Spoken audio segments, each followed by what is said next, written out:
Hello, I'm Isaac Hayes III, founder and CEO of Fanbase, and I'm here with a very important message. We are at a turning point in the Black community where we must have equity in the apps we use that scale to billions of dollars. But this time, we own the infrastructure, we own the culture, and we shape the future. And Fanbase is the future.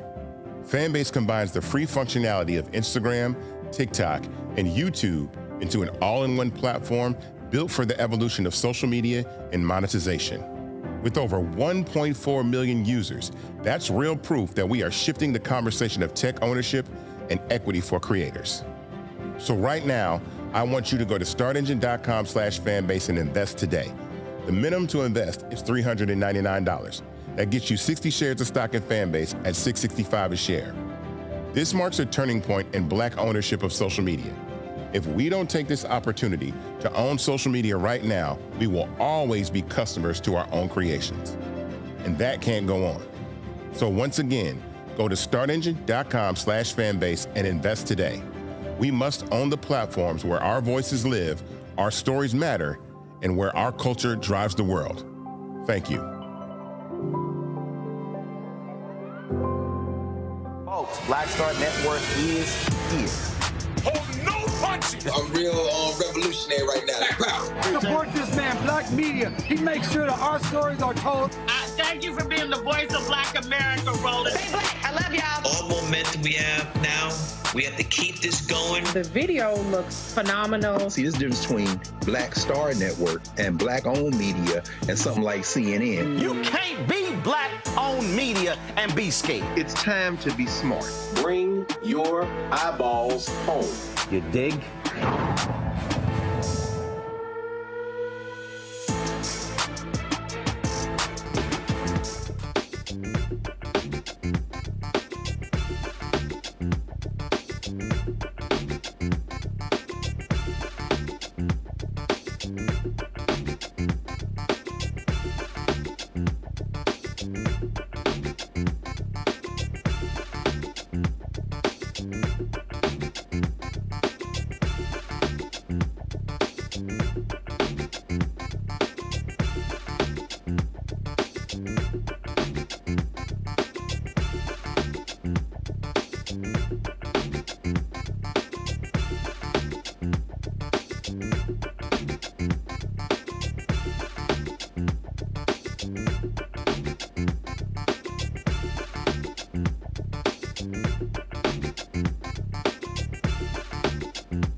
Hey, folks, today is Tuesday, September 16th, 2025, coming up on Roland Martin Unfiltered, streaming live on the Black Star Network. I am here in Rhode Island for the Jeffrey Osborne Celebrity Golf Classic. Be hearing from Jeffrey a little bit later in tonight's show. On today's show, folks, man, we got lots to talk about. More black pastors speak truth to power from the pulpit regarding white nationalism and the murder of Charlie Kirk.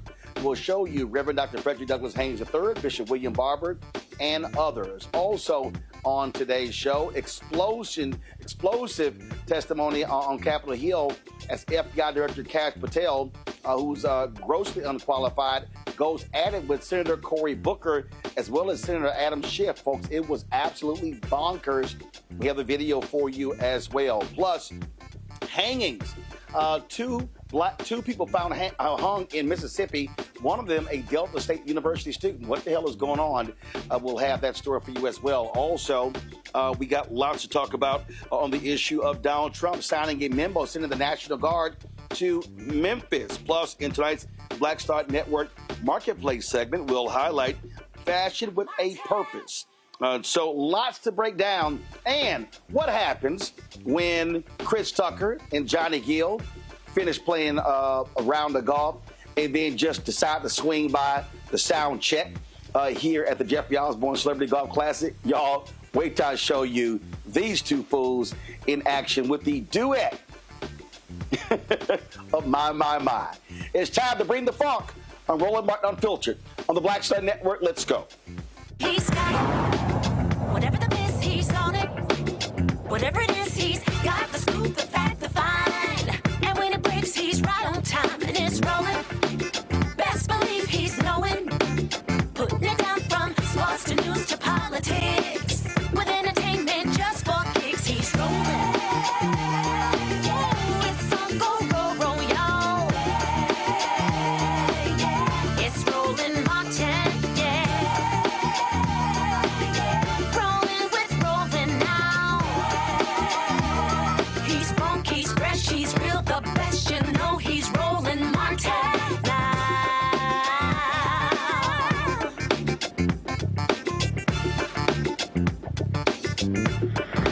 Martin.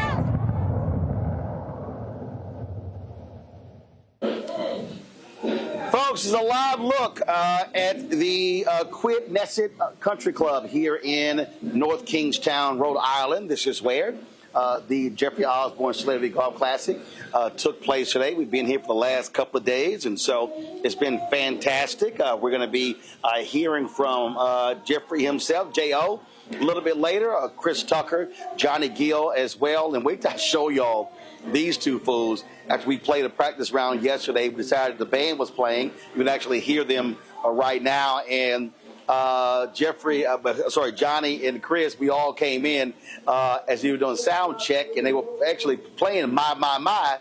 So these two actually did a duet. Y'all, it's absolutely hilarious. And wait till we show you lots more here as well. We're going to have for you next couple of days as well as we here for the Jeffrey Osborne Celebrity Golf Classic. All right, folks, let's get into it. Talk about what's happening on Capitol Hill. It was crazy pandemonium as FBI Director Kash Patel went before the Senate. And, man, he got into it with everybody, whether it was Senator Adam Schiff, but he really got into it with Senator Cory Booker. Man, it was battle royale. Check out what happened. Give your statement now. Mr. Patel, in just 8 months, you have assaulted the institutional integrity of the FBI. But I know FBI field agents. I've worked with them in Newark. No matter how truly bad you are, you can't undermine the legacy of agents who fight every day to keep us safe, but you can tarnish the integrity of the agency and undermine the agency's capacity. I believe you're failing as a leader, and that your failure does have serious implications for the safety and security of Americans and our families. We're more vulnerable to domestic and foreign attack because of your failures of leadership.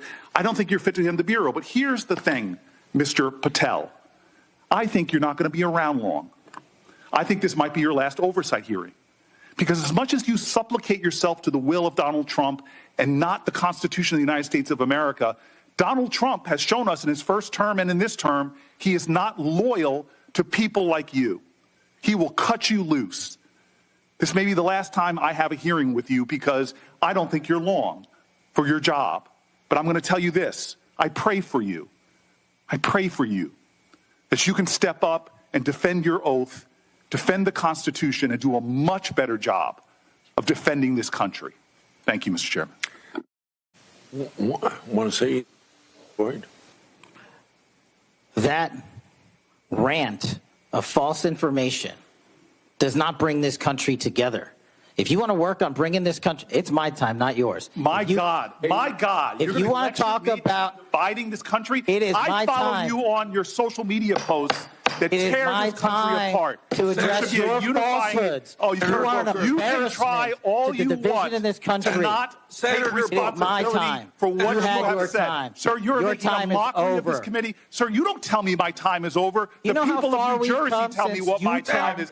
You can't lecture me. You can tell me my time's over. You may be in charge of the FBI. I'm not going anywhere. I am not afraid of you, Mr. Chairman. Not afraid of you. Mr. Chairman, point of order. Senator Booker, I announced at the beginning of this meeting that this back and forth, talking over each other, doesn't work. And I said if that happened, I asked Patel not to respond, and I was going to give him some time after the senator's time was up to respond. And he has the privilege to do that uninterrupted. Mr. Chairman, one point of order. Go ahead, Mr. I've watched him talk over us, and you've never once criticized him for us not even being able to get our questions out. Well, he has been rude and disrespectful to senator after senator. And when the senators were not giving him a chance to answer, I didn't stop the senator either. Go ahead, Senator. Thank you, Mr. Chairman. If the FBI, under my 7-month leadership, were failing this administration in this country, why do we have 23,000 violent felons arrested this year alone? A double increase from that time last year. Why is it that we have seized 6,000 weapons? Why have we found 1,500 child predators and arrested them? Why have we 300 human traffickers in jail? Why have we found and identified 4,700 children? Why have we seized 1,600 kilograms of fentanyl, enough to kill a third of the American public, a 25% increase alone from last year? 88,000 kilograms of cocaine seized, 700 kilograms of meth seized, and that's just on our criminal operations in summer heat? How is it possible that we're taking 8 kilograms off the streets of the cities in New Jersey and preventing the deaths of 607,000 people this year alone? A failure of the FBI and my leadership. How is it that we have counterintelligence arrests already this year exceeding the numbers from the entirety of last year? 33% increase in PRC, 83% in Russia, 60% in the CI space as it relates to Iran, and we haven't even talked about CT, the southern border, the northern border. Well, not only Senator Cory Booker, he got into it with Senator Adam Schiff as well, calling him a coward. It was a whole bunch of back and forth going on. Kash Patel, you got some reports saying that Republicans are not happy at all with his performance in the wake of the murder of Charlie Kirk. Let's get into it with our panel. Joining us tonight, Dr. Mustafa Santiago Ali, former senior advisor for environmental justice at the EPA of D.C. Dr. Larry J. Walker, associate professor, University of Central Florida, out of Orlando. Glad to have both of y'all here. Mustafa, here's what you have. When these folks testify, they are representing or speak or really talking to an audience of one, and that is Donald Trump. He wants to see people spar with the senators. He wants to see people going back and forth, shouting at them. And these people don't have any respect for Congress. They don't care. They know full well that they work for somebody who is uncouth, who has no values, principles, ethics, morals, or integrity, and so they are free to show their ass. They are, and it's a shame that is the paradigm that we're operating from, because the three branches of government need to be able to work together. They need to be able to respect each other. They may not always agree, but that's the way our democracy is supposed to operate. And you've got this dynamic going on right now. I mean, the FBI has a responsibility around protecting the American people, around enforcing federal laws and national security, terrorism, cyber crimes, civil rights. They have a responsibility in that space also, and organized crime. And we just don't see them showing up in the way that the American people need them to. So we've got this dynamic right now where instead of folks actually doing the difficult work, and they do difficult work when it's done properly, we've just got, these folks who unfortunately just want to, play and not be serious about the particular sets of needs that are going on across our country. And unfortunately, the message comes from the top. So you're going to see secretaries, you're going to see administrators, you're going to see these other leaders in these federal agencies, whether on the enforcement side or on the civil side, who unfortunately just don't show up in a way that represents the offices that they come from. I talked about the back and forth with Senator Adam Schiff, so let's roll that. Want the American people to believe that? Do you think they're stupid?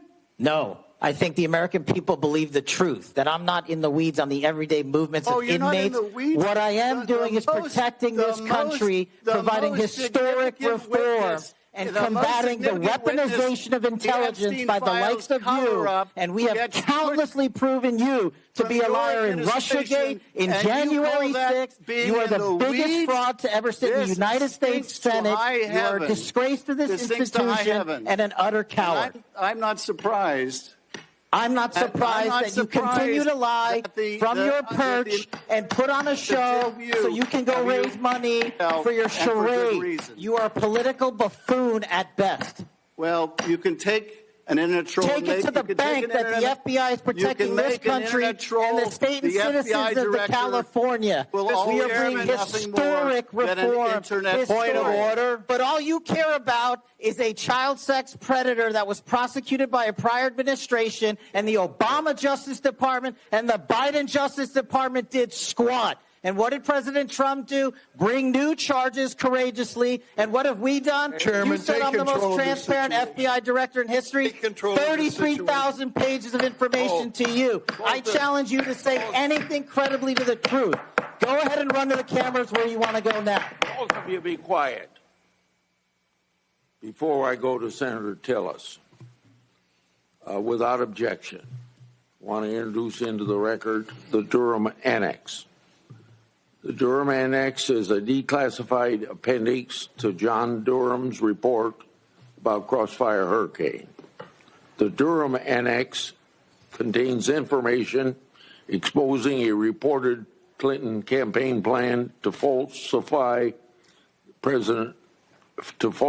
tie President Trump to Russia.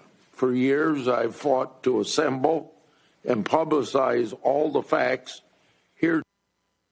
How Kash Patel treated Senator Adam Schiff, and clearly the chair of that committee, Chuck Grassley, wasn't doing his damn job, but he sure was trying to admonish Senator Cory Booker.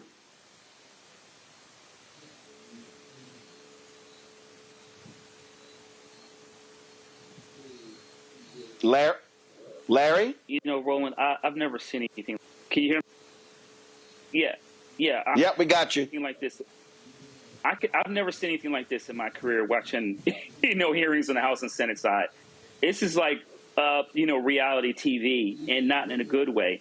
And listen, I've never heard anyone testifying speak to a U.S. senator like that. And Roland, for folks watching, Senator Schiff is only one of 100. So the fact that he had the audacity to speak to him, like use the kind of terminology he used in an open hearing, and like I said, it's not like anything I've seen. And the other thing, Roland, for like people who are watching, there was a lot of misinformation coming out of his mouth about all these statistics. He said something about saving over 600,000 lives in New Jersey. I'm not sure how the administration comes up with these stats. As anyone could tell you knows anything about simple math, it just does not add up. So in addition to that, some of the other numbers he put out there relates to the border things. Those, I don't know if that's Homeland Security numbers, if there's numbers from the FBI. There's no clarification about where those numbers came from. So it's like I said, it was a lot of information. Certainly, like I said, like a lot of bad reality television. And, as Senator Booker said, Patel may not last very long, considering we know how the Trump administration likes to get rid of people we think aren't fighting hard enough sometimes. Well, again, it goes to show you what kind of person we have leading the FBI, and it goes to show you the kind of idiot that actually appointed him to lead the FBI. All right, folks, got to go to break. We come back. More on Roland Martin Unfiltered, including we got some HBCU news. You've got a couple of hangings of folks falling hung in Mississippi, including an HBCU student. We'll also show you more black pastors speaking from the pulpit regarding the murder of Charlie Kirk and the rise in white Christian nationalism. Folks, you're watching Roland Martin Unfiltered right here on the Black Star Network, coming to you live from gorgeous Rhode Island. Back in a moment.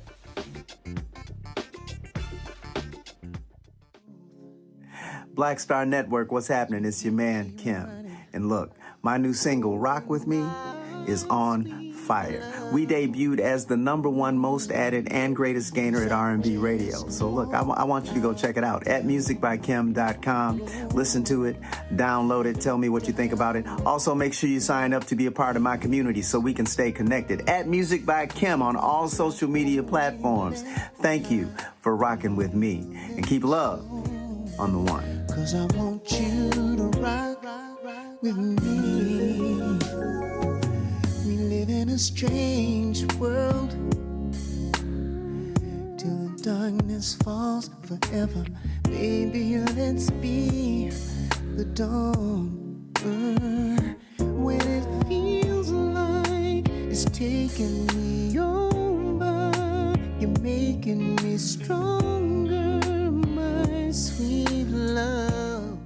What's up, everybody? It's your girl, Latasha from the A. And you're watching Roland Martin Unfiltered.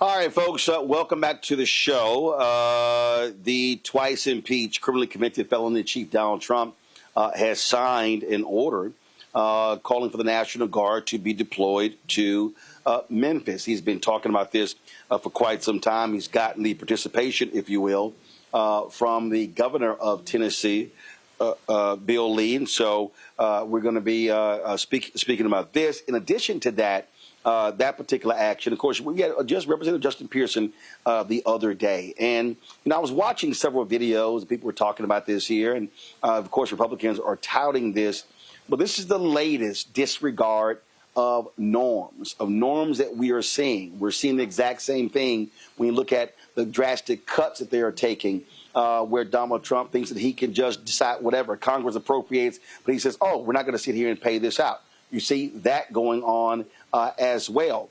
And Mustafa, this is a fundamental issue here that I think we have to address. The people need to understand. You have three branches of government. And so, again, I know we need schoolhouse rock in this country, but the reality is there are three branches of government. You have legislative, judicial, and executive. And what Donald Trump is doing, he's trying to corral all the power himself and put it together. And so this National Guard order, that's an example of it. The budget cuts, an example of it. The firing of workers. He tried to fire Lisa Cook. An appeals court said, sorry, you can't do that. Now they're trying to appeal that to the Supreme Court. And so there's so many examples where these folks literally are trying to do whatever they want. Then you got people like Senator John Fetterman who says, oh, no, this is not being an autocrat. This is a result of elections. And I'm like, dude, I mean, look, if you want to be a Republican, just go ahead and be one. But it's crazy. And people need to understand that if they're trying to usurp the authority on the federal level, from legislative and judicial, listen, they're saying the same thing on the state level. So they're going to be going into cities trying to do whatever they want to do because you've got a thug sitting in the Oval Office. Yeah, I mean, we're just in this crazy moment right now, right? So they continue to create trauma every place that they go, every set of action that they do. And folks are supposed to just take it. They also continue to try and dismantle not just the norms, but the way that government is supposed to actually operate. Now, Congress, of course, is not doing their job. They have the ability to actually stop a lot of this foolishness, and they also have a responsibility around the budget and how dollars flow.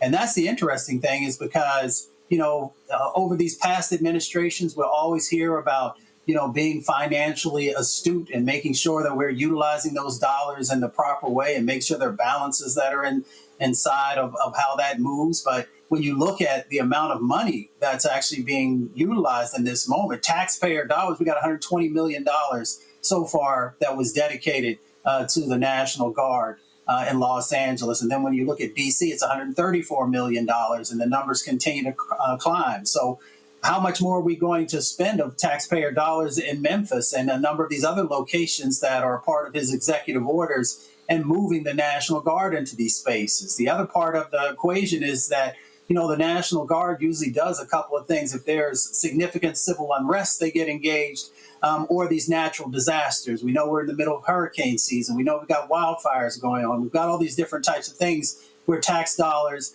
and the members of the Guard are needed. But instead, we've got them all over the country, standing around on corners, picking up trash, and being a part of this false narrative. And I don't fault the men and women who are part of the National Guard.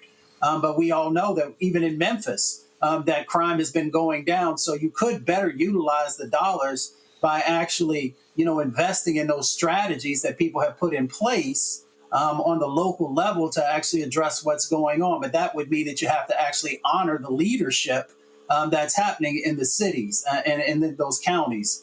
So we've just got this dynamic going on, and people should actually be speaking out. These are your tax dollars that they are utilizing, and they're getting very little result. Most people have a cost-benefit analysis who come out of business, and he got a whole bunch of supposed business people in his administration, but it just doesn't add up for the amount of money that's going in and what they're getting on the backside. So, we got to raise our voices, and we got to hold people accountable. Here's a perfect example. I've talked about just this. I can do whatever I want to do. Okay. So the Trump folks announced they're going to be redirecting some $500 million to HBCUs. Last week, they announced they were cutting or just refusing to distribute $350 million to majority institutions with significant minority student population. And the Trump people say, oh, this is unconstitutional.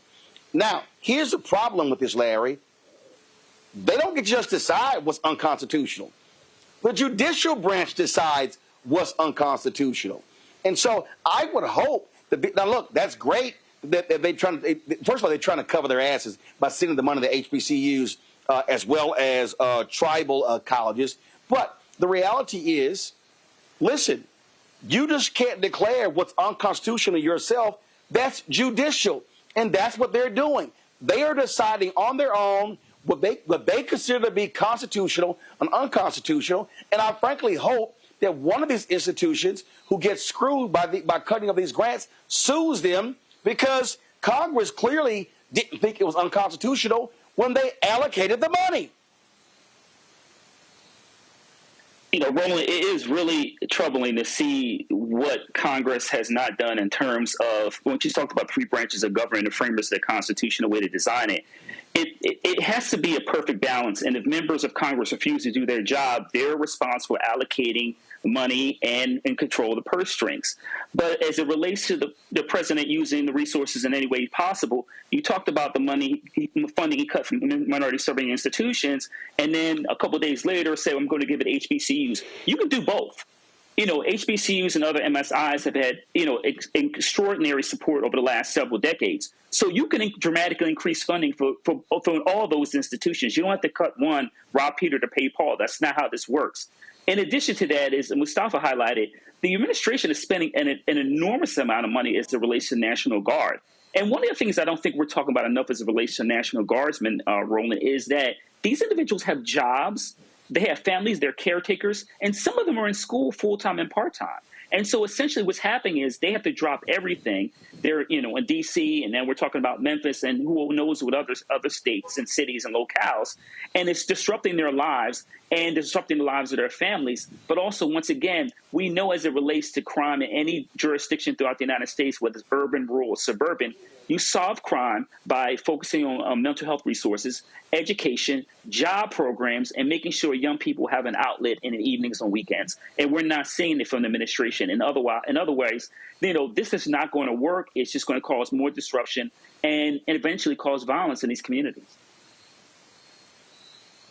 Absolutely. But again, when you have somebody who does what he does and who thinks that he can do whatever he wants to do, that's what you're seeing. Let's talk about what's happening in Congress. Republicans are daring Democrats to block a stopgap funding bill that will keep the government running.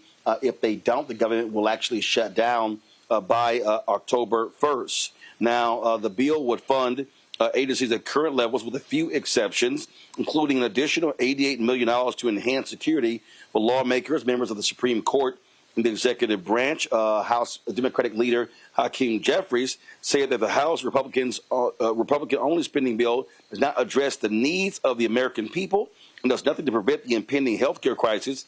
He emphasized that Democrats will continue to oppose Republicans' unprecedented attack on the health care of the American people.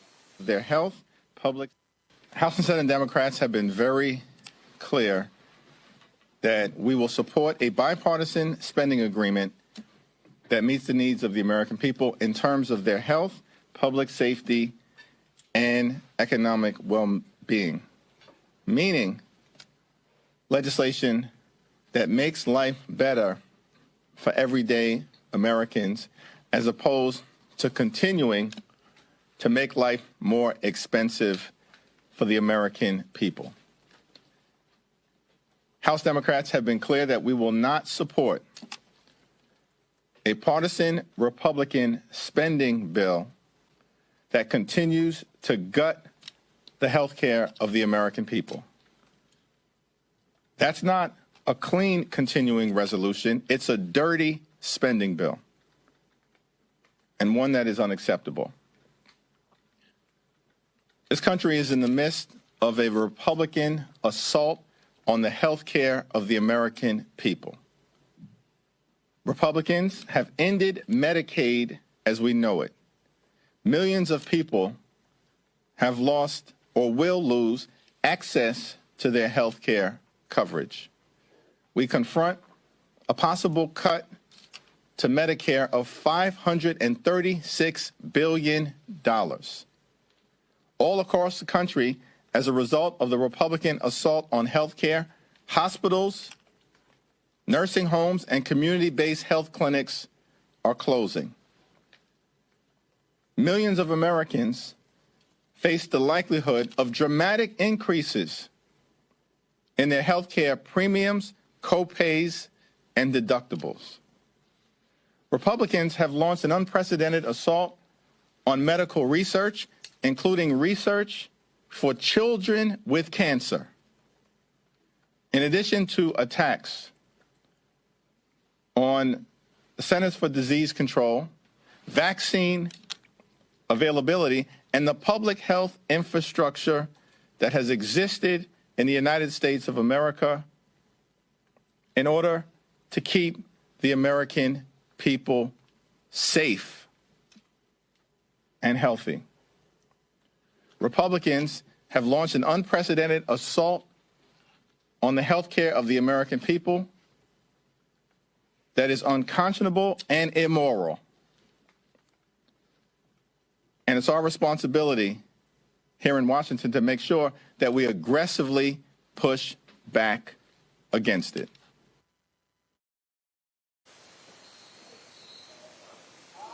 Well, here's the deal. If they are not going to cede to what Democrats want to do, Larry, then what should happen is Democrats should say, fine, y'all pass it on your own, and we're not going to help you.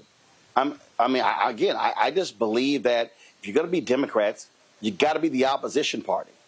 You have to be the opposition party, which means you oppose, period. And Rowan, the troubling thing, and Minority Leader Jeffries talked about this. There's a healthcare cliff coming over the next year and a half. Americans are not prepared for. We know there's a lot of conversation with the CRs related to ACA subsidies. But the other thing is, when we're looking at what's happening at HHS with, Secretary Kennedy as it relates to immunizations, vaccine issues, and all this stuff is going to come to a head over the next year and a half. Folks won't have access to physicians.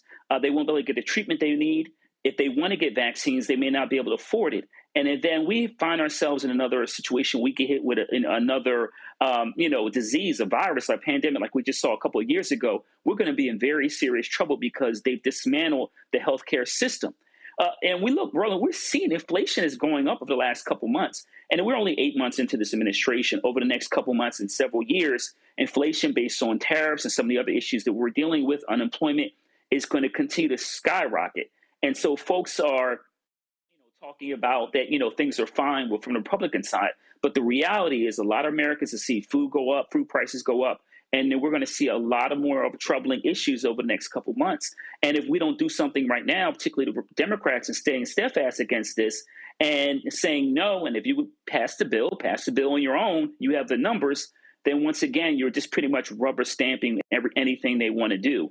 And once again, these healthcare issues are monumental and going to cause serious problems in the United States.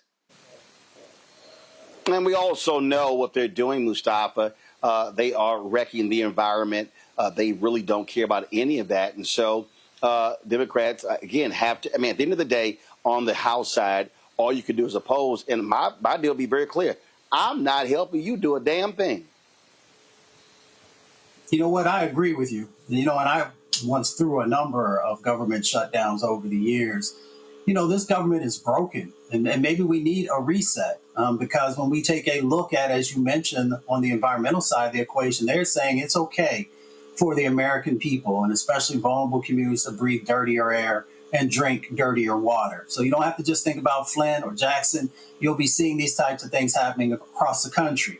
The government is broken because our energy crisis that is currently going on, because people are paying more and more to be able to cool their homes or to keep the lights on. And it is because of the neglect there in Congress and, of course, coming from the White House of folks not really being serious about what needs to happen in that space. Larry talked also about health care. I see clinic after clinic, especially rural clinics, that continue to shut down. I have conversations with both black farmers and white farmers who are struggling and are losing their farms. So the government, once again, continues to fail. We can look across the board. You go into the grocery store and these prices are just becoming mind-blowing.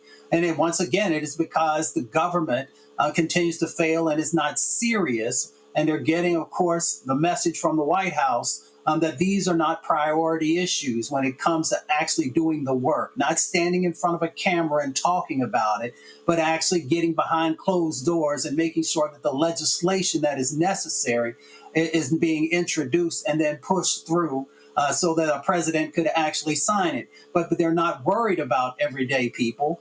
So if the government is not going to do its job, then maybe it needs to shut down for a while, and then folks can get serious about the work that the American people are asking them to do, because folks are tired of writing checks to the government and getting nothing in return but less and less. Absolutely. All right, folks, going to a quick break. We come back. We're going to tell you about Mississippi, 2 disturbing cases of someone found hung, including an HBCU student. You're watching Roland Martin Unfiltered on the Black Star Network. Be sure to support the work that we do by joining our Bring the Funk fan club.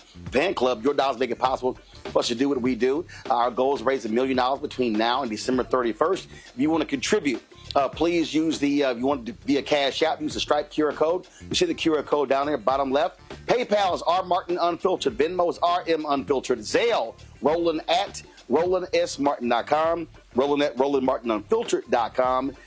Checks and money orders make it payable to Roland Martin Unfiltered. P.O. Box 57196, Washington, D.C. 2003 7-0196. Back in a moment. This week on The Other Side of Change. Hurricane Katrina, 20 years later. Cannot believe that it's been more than 20 years since we saw Black people and Black communities across New Orleans and the South being failed by our government. But it's a harrowing lesson. We're going to unpack how race and class intersect in ways and how we need to talk about this government doing more for our communities. Again, you're watching The Other Side of Change only on Black Star Network. Hello, I'm Isaac Hayes III, founder and CEO of Fanbase, and I'm here with a very important message. We are at a turning point in the Black community where we must have equity in the apps we use that scale to billions of dollars. But this time, we own the infrastructure, we own the culture, and we shape the future. And Fanbase is the future. Fanbase combines the free functionality of Instagram, TikTok, and YouTube into an all-in-one platform built for the evolution of social media and monetization. With over 1.4 million users, that's real proof that we are shifting the conversation of tech ownership and equity for creators. So right now, I want you to go to startengine.com/fanbase and invest today. The minimum to invest is $399. That gets you 60 shares of stock in Fanbase at $665 a share. This marks a turning point in Black ownership of social media. If we don't take this opportunity to own social media right now, we will always be customers to our own creations. And that can't go on. So once again, go to startengine.com/fanbase and invest today. We must own the platforms where our voices live, our stories matter, and where our culture drives the world. Thank you. Hi, everybody. I'm Kim Coles. Hey, I'm Donnie Simpson. Yo, it's your man Deion Cole from Blackish, and you watch Roland Martin Unfiltered.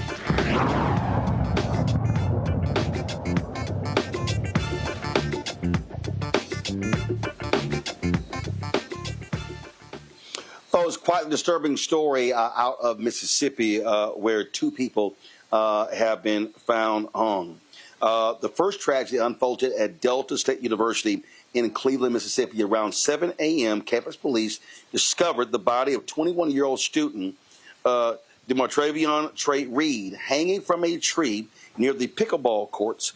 A few hours later in Vicksburg, authorities found 36-year-old Cory Zucadis, who was homeless, dead in a wooded area near the Ameristar Casino.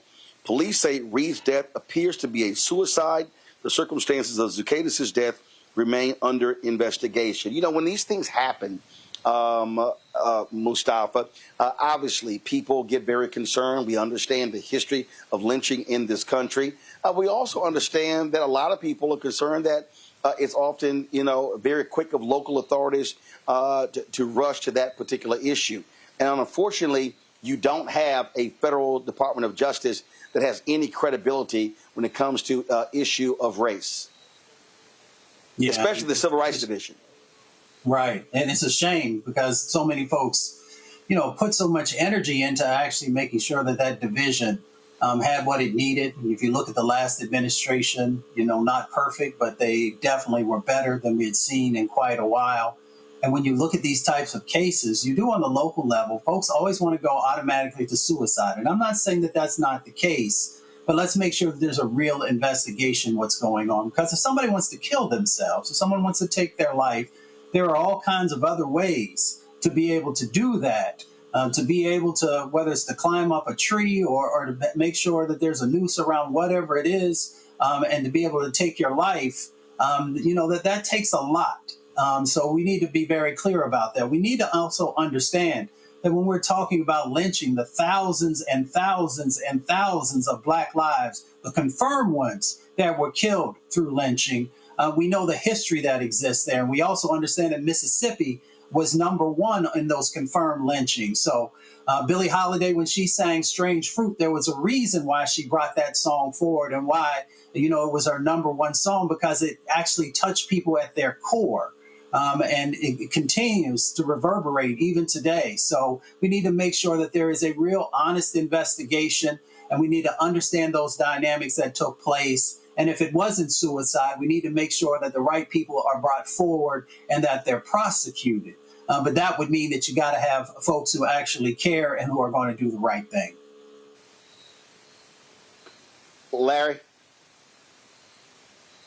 Yeah, so we know that state officials are investigating. First of all, I want to send my condolences to Mr. Reed's family. The other thing is, Mustafa, and you talk about the Office of Civil Rights. Roland, during the Biden administration, we talked about Kristen Clark and the great work that she did for over the several years, and they've dismantled the Office of Civil Rights and for DOJ and the Department of Education. So if this federal officials need to come in and investigate. A, we know that's not happening. B, they don't have the resources to really properly investigate. Thirdly, do they even want to investigate? The other thing is we talk about Mississippi, certainly the South, and various other parts of the country there's a very disturbing link between hangings, brutal murders of Black people in certain states and jurisdictions. And so I would love to see the Department of Justice go and investigate to make sure what these preliminary findings that we're seeing based on the autopsy are accurate. The other thing we have to keep in mind is a long history of Black people being killed. Autopsies, preliminary autopsies and final autopsies suggesting they were killed one way. And then we find an independent autopsy, or the federal government comes in, we find that something else happened that wasn't included in the overall report that police have written, or in terms of what they found in the autopsy. So once again, Roland, it would ease my mind if federal officials could come in and investigate. But as the four reasons why I identified, we can't trust or expect that at all. And of course, it was supposed to be Delta State homecoming, and all centennial celebrations have been canceled, as well as councils have been made available for students, faculty, and employees to actually deal with the grief that they are experiencing. So we'll certainly keep up with the details on this particular story as well, because it is one that, again, a lot of folks are paying attention to. Let's go to Georgia. The Georgia Supreme Court has declined to hear Fulton County DA Fannie Willis's appeal regarding her removal from the state's election interference case against Donald Trump. The Georgia Court of Appeals ruled that Willis and her office must be removed due to her romantic relationship with Special Prosecutor Nathan Wade, whom she appointed to lead the case. Of course, Trump praised the ruling as a great decision, reiterating that Willis's prosecution of him and others for attempting to overturn Georgia's 2020 election result is a rigged case from the start. Well, not true. Willis expressed her disagreement with the decision, but stated that she would transfer the case files and evidence to the Prosecuting Attorney's Council of Georgia so that a replacement prosecutor can be appointed. Even if this takes place, it seems unlikely that Trump himself can face prosecution now that he is sitting in the Oval Office. However, 14 other defendants remain charged in the case, including former New York Mayor Rudy Giuliani. You know what? And I've said from day one, Larry, and I've had people hit me and upset. And I said, I'm sorry. This is Fannie Willis screwed this up. Okay. Bottom line is she should have known. Listen, when you have a case like this, everybody is going to be paying attention. All eyes are going to be on it. And you go to your team and you say, hey, if y'all have anything in your closet, any problems, anything, let me know right now so you're not going to be on this case. Well, she sits here and is involved with Nathan Wade, and so she screwed this up. This is on her, and so this is not about. And I heard some people, they've been trying to say, well, you know what? I think you're just being a little too hard. No, you have to know you can't screw up, and this was a major screw up, and as a result of this, it delayed. This case could have been prosecuted before the election were it not for this screw up. Yeah, Roland, you hit it right on the nose. You have to cross your T's and dot all your I's when you're getting in bed with vipers. And if you don't, then and you have skeletons in your closet, they will get exposed. And this is because the problem is the Roland, this hasn't really become about what really is in terms of trying to steal as many votes as possible, overturn the election. This becomes about a relationship and these conspiracy theories about people trying to bring down the current president. And that, as you highlighted, that is just not the case. And listen, I know she's an elected official. You have to do better.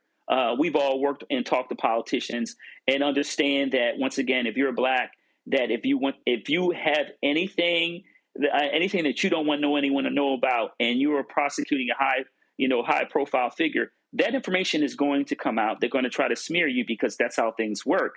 And so this case is DOA, Roland. We'll never hear about this case again. And you're right. If this is done a little differently, this case could have been already, went to trial and had a verdict. But once again, this is another one of the many mistakes historically when we look back that people have made that led to the rise of what we currently see with the current regime. Mustafa.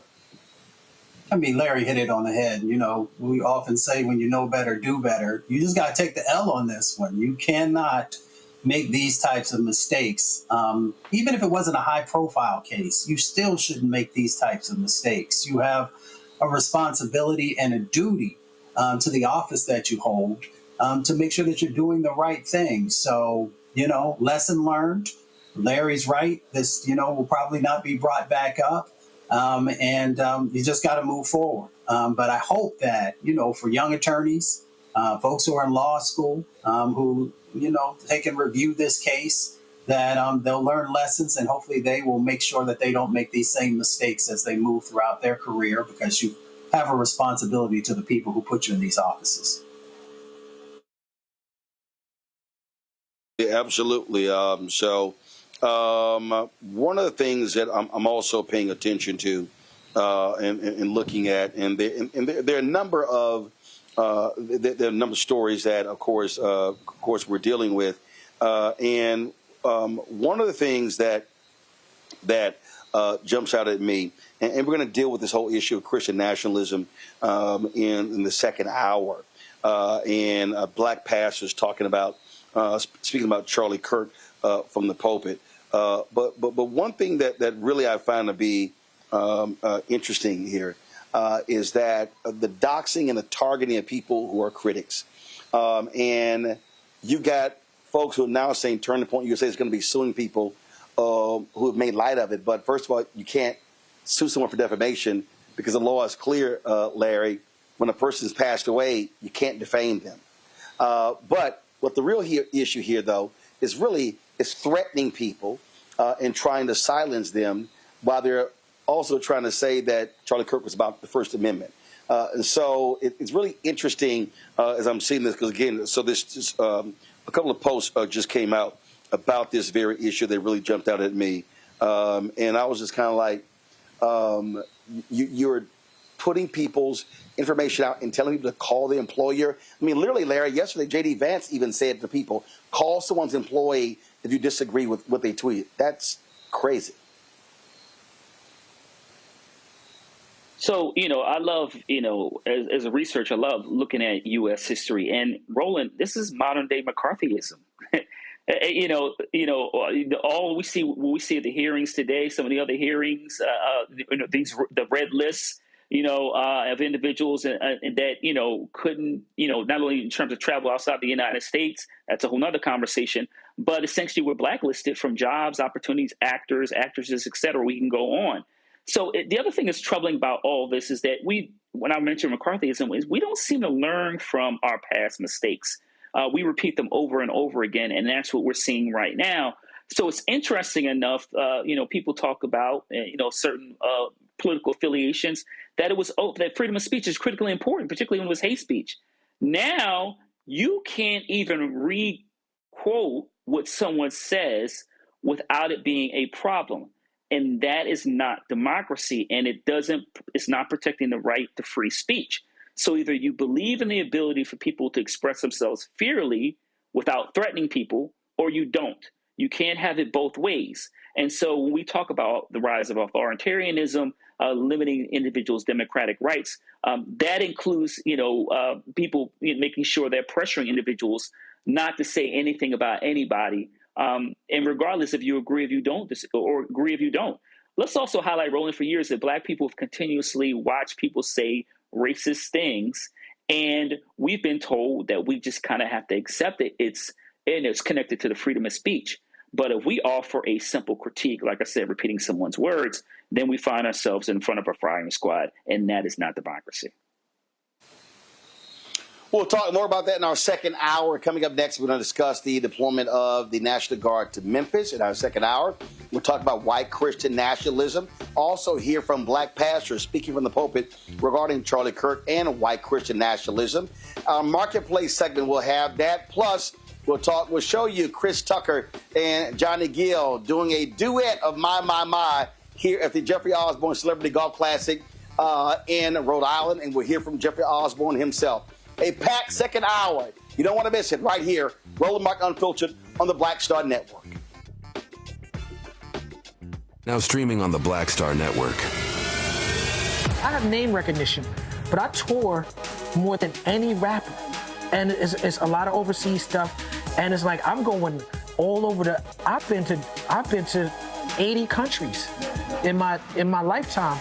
And sometimes I'll do interviews with people, and they be like, "So, what you been doing?" Like, what you been doing? You know what I'm saying? Like, I just came back from Belgium and Brazil and South Africa. What you been doing? Right.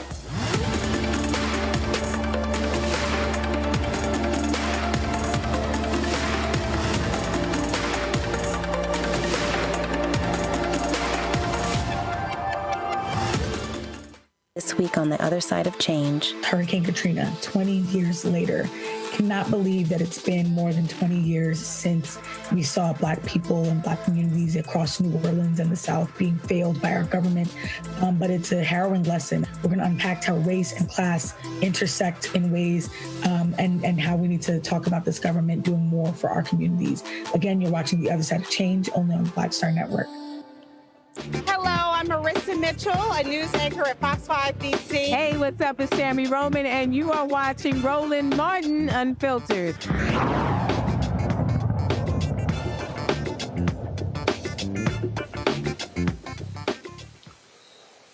Folks, Donald Trump is deploying the National Guard to Memphis over the objections of people there in Memphis. Texas Tennessee Governor Bill Lee gave his approval of that, angering folks in Memphis. This is just one of the crazy things that you have now, flanked by white folks with no representatives from Memphis. The twice impeached, criminally convicted felon-in-chief, Donald Khan Trump, signed the memorandum to deploy U.S. National Guard troops into Tennessee to, he says, restore law and order. The decision comes a month after he did the same thing in Washington, D.C. Here's this idiot talking. At the request of Governor Bill Lee of Tennessee, who's standing with us, as you know, I'm signing a presidential memorandum to establish the Memphis Safe Task Force, and it's very important because of the crime that's going on, not only in Memphis, in many cities, and we're going to take care of all of them, step by step, just like we did in D.C. We have virtually no crime in D.C. right now. In 2024, Memphis had the highest violent crime rate, the highest property crime rate, and the third highest murder rate of any city in the nation. Other than that, they're doing quite well, thank you. A person is 4 times more likely to be murdered in Memphis, Tennessee today than in Mexico City. It's been, and you know Mexico City is not a cakewalk. It's been overrun with carjackings, robberies, shootings, and killings. There were 249 murders, 429 rapes, 5,616 burglaries, and 12,522 violent assaults in just the last little while in 2024 and in pieces of 2025, where it's actually gotten worse until recently when we sent the FBI down to see what the hell is going on.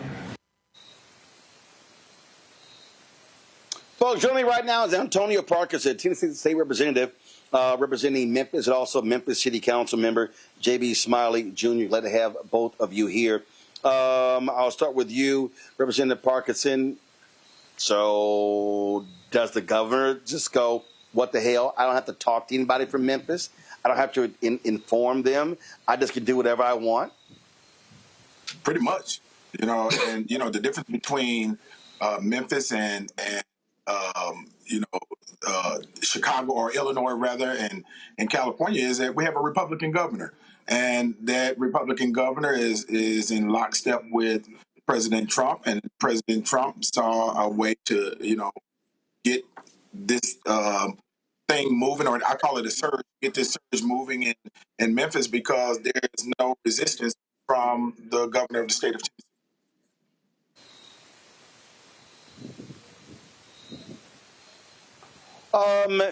What is crazy to me, Councilman, is that Republicans love talking about local control.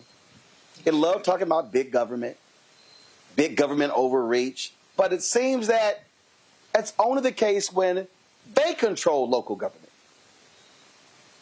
Absolutely. I think when you look at communities like Memphis, local control doesn't apply because they do not believe that predominantly black communities can govern themselves. But if you look at the statistics will show you that crime in our city has gone down. I just believe that the stats or the facts don't find a way to make it to Truth Social. He doesn't care about what's happening in the city of Memphis. This is campaigning as opposed to trying to find a way to put people in a better position. So Mayor Paul Young, we reached out to him again. They say he was not available tonight. We're going to keep trying to get him on the show. Say that he is going to cooperate with them, but should he? And when you say cooperate, what does it actually mean? Yeah, I think is that for me, Roland? Yeah, go ahead. Okay. I think it's important that there is a line of communication that is open and, between the mayor and the governor. When you think about all of the resources that they are sending, it is every department under the president's purview, every department under the governor's purview, and then there's the national guard. And so you're looking at a really, really large contingency of individuals that are coming into the city. Now, the mayor could choose the lane of, not having any communication with them and not being at the table with them, and that leads whatever it is that they want. Or he can choose the lane to, keep a line of communication, going with the governor so that he can have some input, in, what they do and how they do it and how these resources are positioned. Roland, if I may, I just take a completely different position. I don't believe that we should be necessarily attempting to cooperate with an administration who does not cooperate with us. If you look at the press conference that the gentleman who occupies the White House had, there was no one from the community of Memphis. There was no one who looked like us. Matter of fact, I just got through knocking doors in the city of Memphis today. What the people of Memphis want us to do, they want us to have backbone. It's time for our leaders to stop trying to go to places that don't want us. It's time for us to stand up for the people who elected us. They want us to fight back, and this council is poised and ready to fight back. Stay tuned. So, so state rep, here's the question. Okay, since the governor all of a sudden now cares about Memphis, are y'all preparing to put before him a massive request? Say, no, wait a minute. So, and to be honest, what I would do is I would say, all right, this is what the National Guard costs in D.C., and so this is what the National Guard is going to cost in Memphis. We want to see that amount of money come back to Memphis when it comes to crime prevention and the things necessary to also reduce crime. And then let's see what he then says. You know, it's interesting. So let me make sure we're clear on this. I am not the mayor's spokesperson. However, these conversations, that exactly what you're saying, as a matter of fact, Roland, are conversations that are taking place. But those conversations cannot take place if there is no line of communication. One of the things that we have to think about, right? There's an opportunity here for the mayor to get an inventory of the individuals that they are sending to Memphis, such as those specialties that these National Guard members hold, right? Those specialties can be used in the places where there are shortcomings in the city of Memphis. Give you an example. Military police officers. I'm prior military. The military police officers on the base guarded the gates. We are short when it comes to individuals working in our jails. And some of the things that are taking place in our jails is because they're short-staffed, right? There's an opportunity there. Administrative positions. If there are administrative positions being sent to Memphis, they can use those administrative positions in the police department where there are shortcomings. Free up officers to be out there on the streets to help. You know, so there's opportunity here. And nobody said, let me be clear about this. Nobody said, hey, we want the National Guard sent to Memphis. Neither the mayor said that, nor anybody else that I know that's in the East. However, if it is outside of your purview, your power, and the governor has by law the power to do that, then it is better to have someone at the table and so you can protect your people as much as possible than not. It just makes logical sense. Well, I absolutely agree with that. But Councilman, what I'm saying is anyone in Memphis responding to the governor by saying, okay, you have made the decision to do this. Here is our request. If you say you care about crime, here's our $300, $400, $500 million crime prevention plan. Is that happening? Well, I just think it's, dishonest to tell people we're at the table. We are not at the table. We were in this situation last year when we talked about how to reduce crime in the city of Memphis. The people of Memphis said they want gun reform. The city council had to fight the state to put a gun referendum on the ballot. And when we attempted to do that, guess what the state told us? They told us they're going to take money from us. They're not concerned with providing resources. They're concerned with theatrics. They're concerned with the gun lobby. They're not concerned with the lives of the people of Memphis. And yes, we've consistently asked the state for more resources. But guess what happens? They give us the bare minimum because they do not care about the people of 901. So the people of 901 have to stand up for themselves.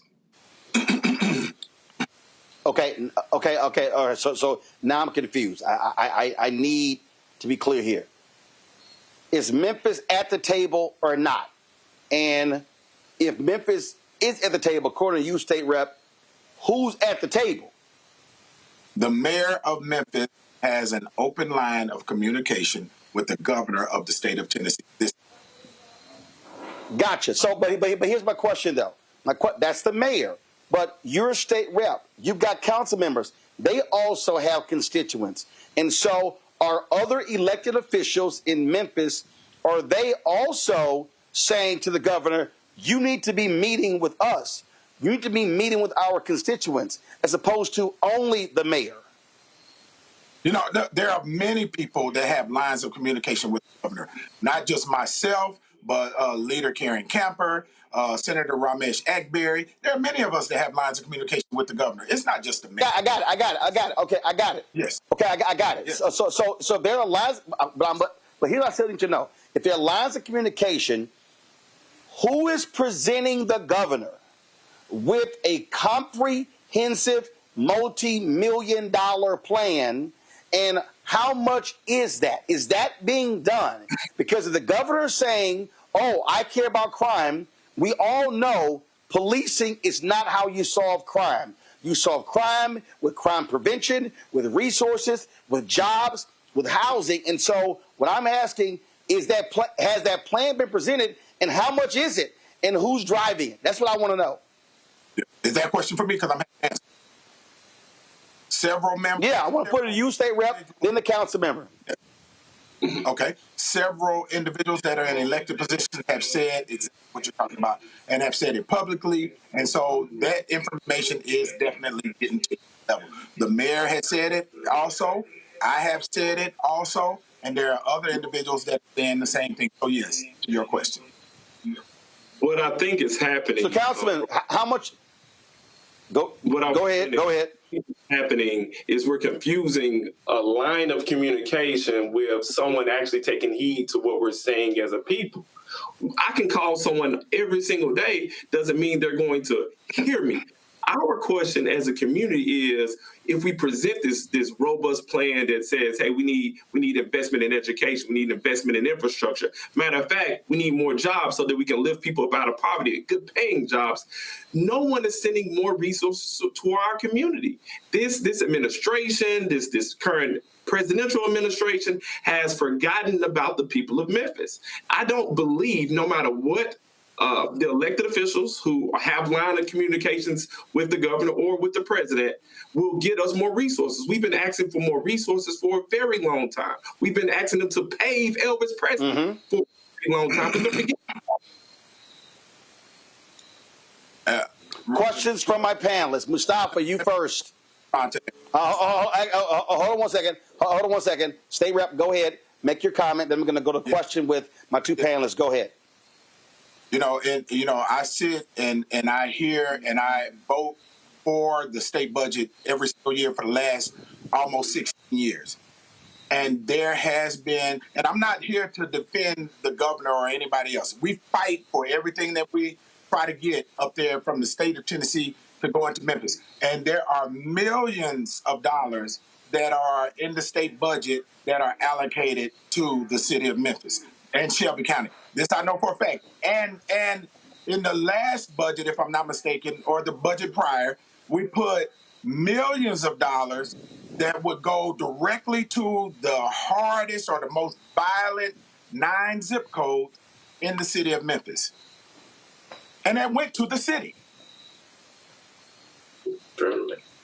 Okay. Mustafa.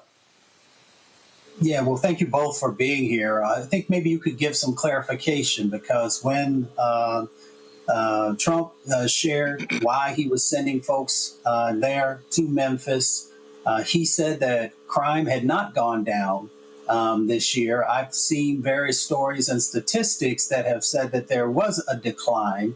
Since you are there on the ground, could you share clarification for folks who are watching the show?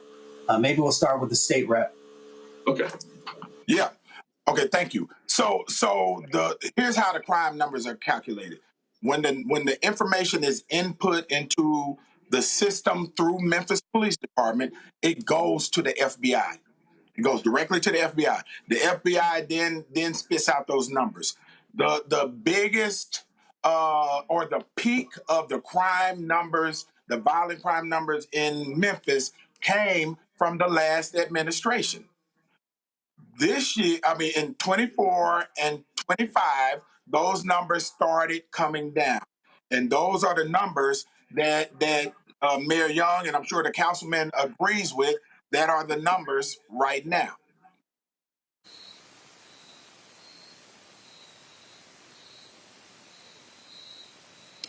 Larry. Yeah, gentlemen, thank you for coming on this show. And so my question is, so we signed the order, so National Guard is coming to the city. My question is, gentlemen, is what are you doing to make sure residents are informed in terms of protecting their rights? Obviously, Memphis is a city, so you have some folks who are undocumented.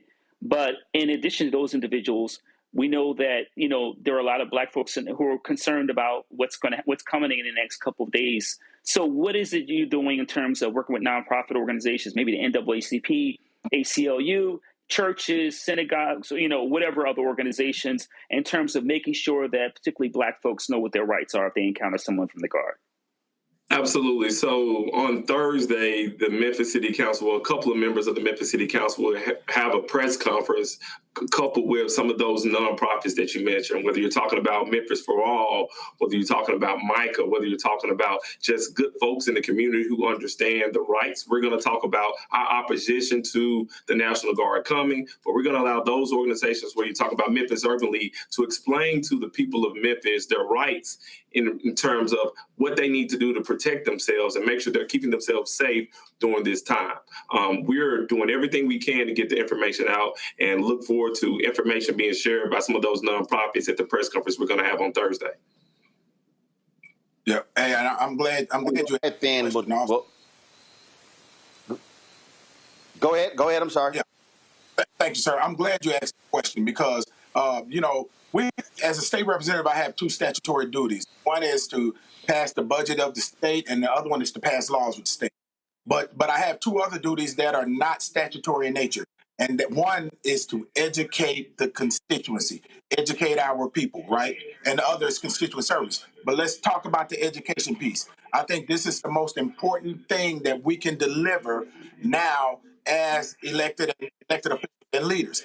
I literally just got off of doing a live video and walking all of the people that were on that live video through each line of the executive order that the president signed and put into effect, making sure that they understood what the scope of this thing was, what these people are trying to do, who they're trying to send in, and what effect it's going to have on us.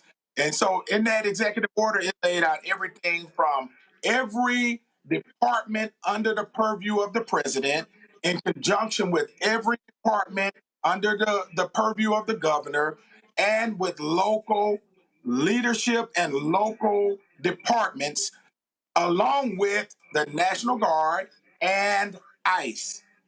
And I thought it was incredibly important that our people know what they are to expect so they can move and navigate accordingly to be able to make sure that they keep their families safe and make sure that they keep their children safe and our black males, young black males, and our young black females.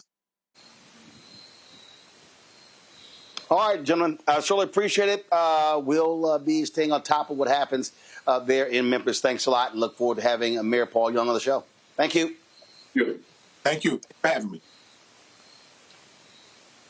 Folks, going to a break. We come back. Black pastors speak out regarding Charlie Kirk and white nationalism, and also an expert on white Christian nationalism also lays out some bare facts. We'll have that next, right here. Roland Martin Unfiltered on the Black Star Network. Support the work that we do. Join our Bring the Funk fan club. The goal is to get 20,000 people, 20,000 of our fans contributing on average $50 each a year. That's $4.19 a month, 13 cents a day. Your support is crucial to us being able to cover the news that matters to you when we center African Americans.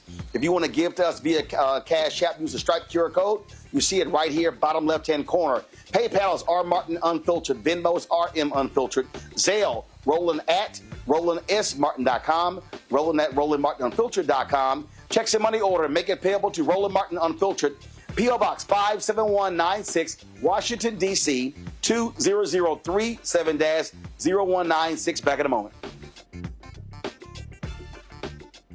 This week on the other side of change. Hurricane Katrina, 20 years later. Cannot believe that it's been more than 20 years since we saw Black people and Black communities across New Orleans and the South being failed by our government.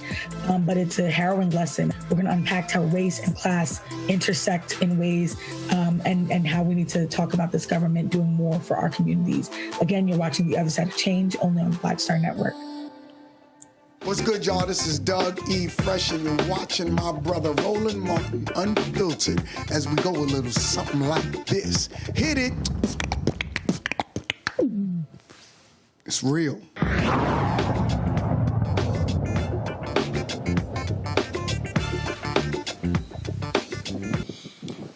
Folks, we're seeing a dramatic discussion increase of white Christian nationalism.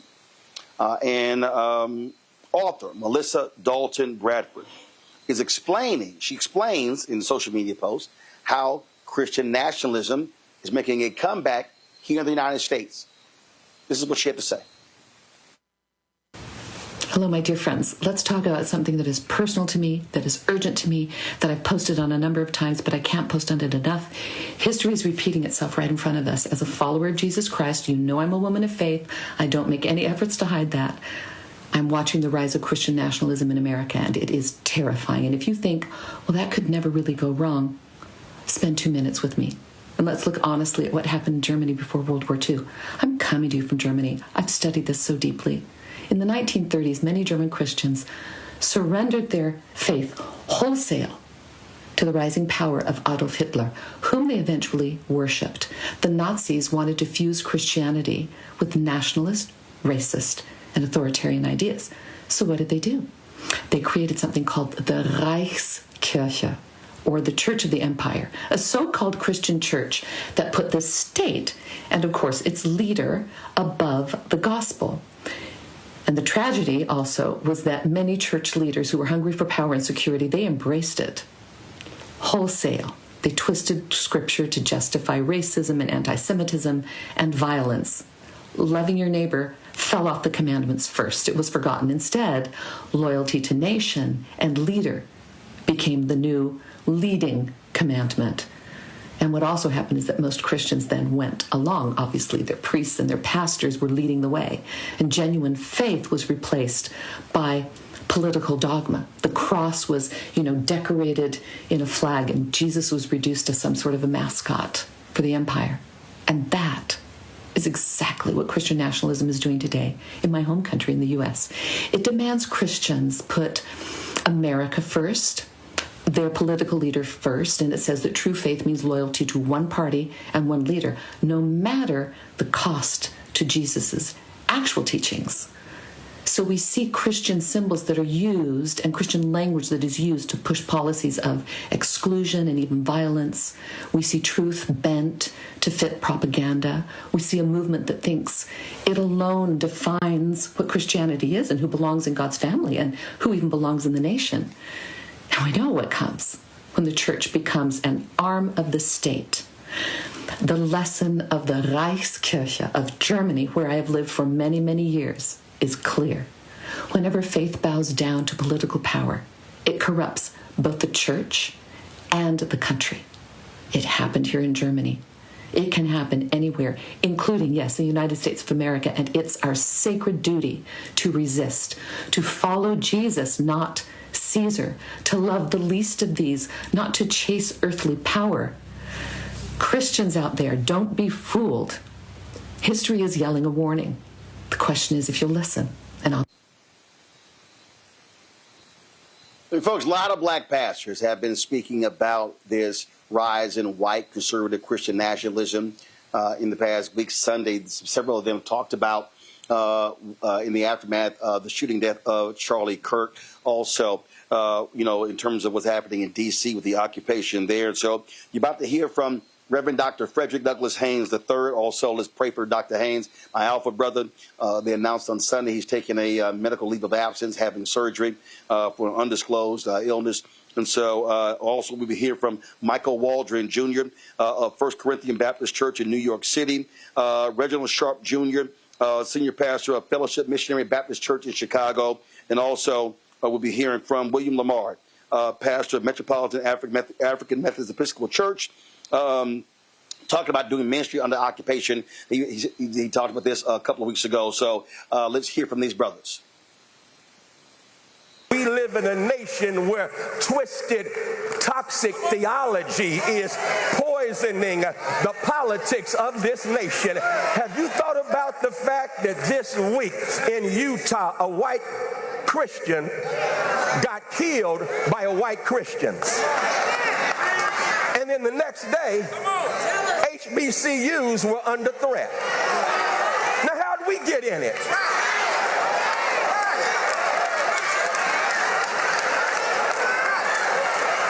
I mean, that's called white-on-white crime.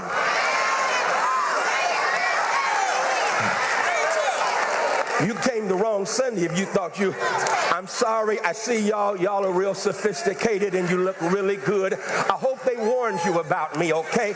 Because on this Sunday, we gonna keep it 100. On this Sunday, we gonna tell the whole truth and nothing but the truth.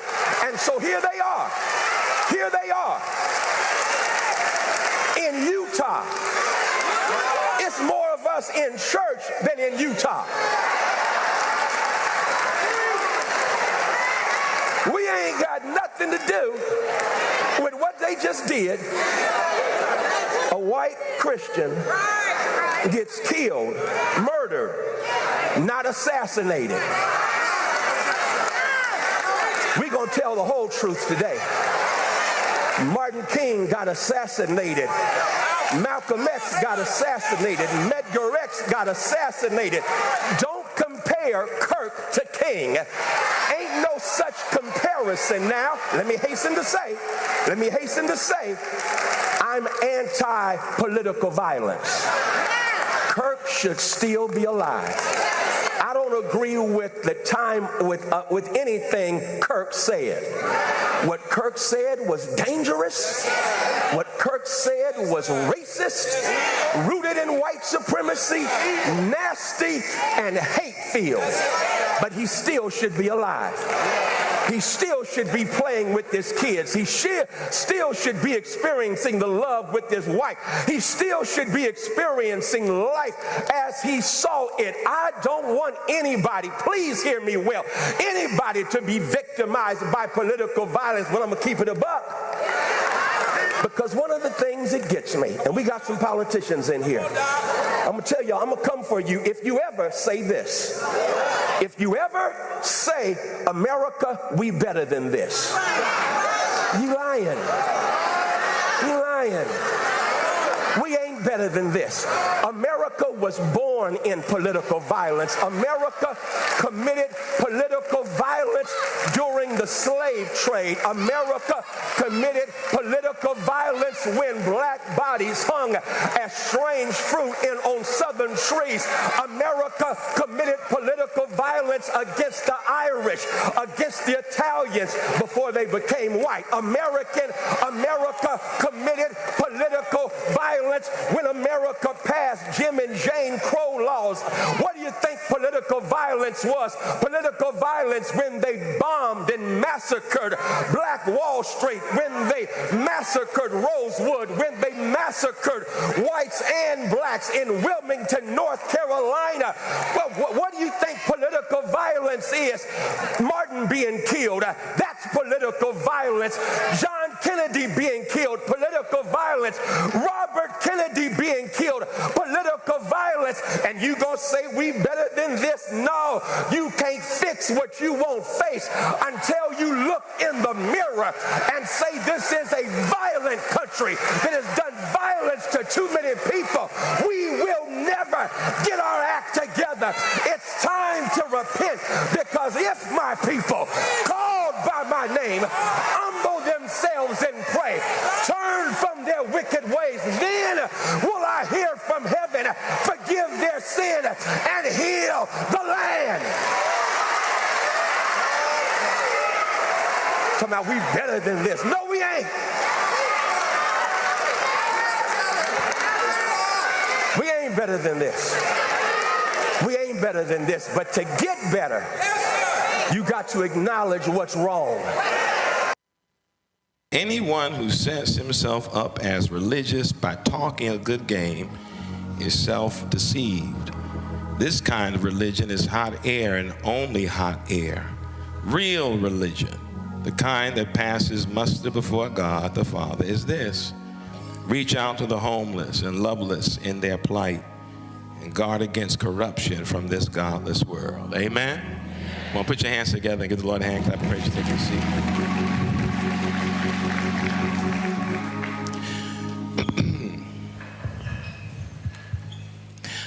I want this morning, just very briefly and very intentionally, to speak about the idolatry of counterfeit religion.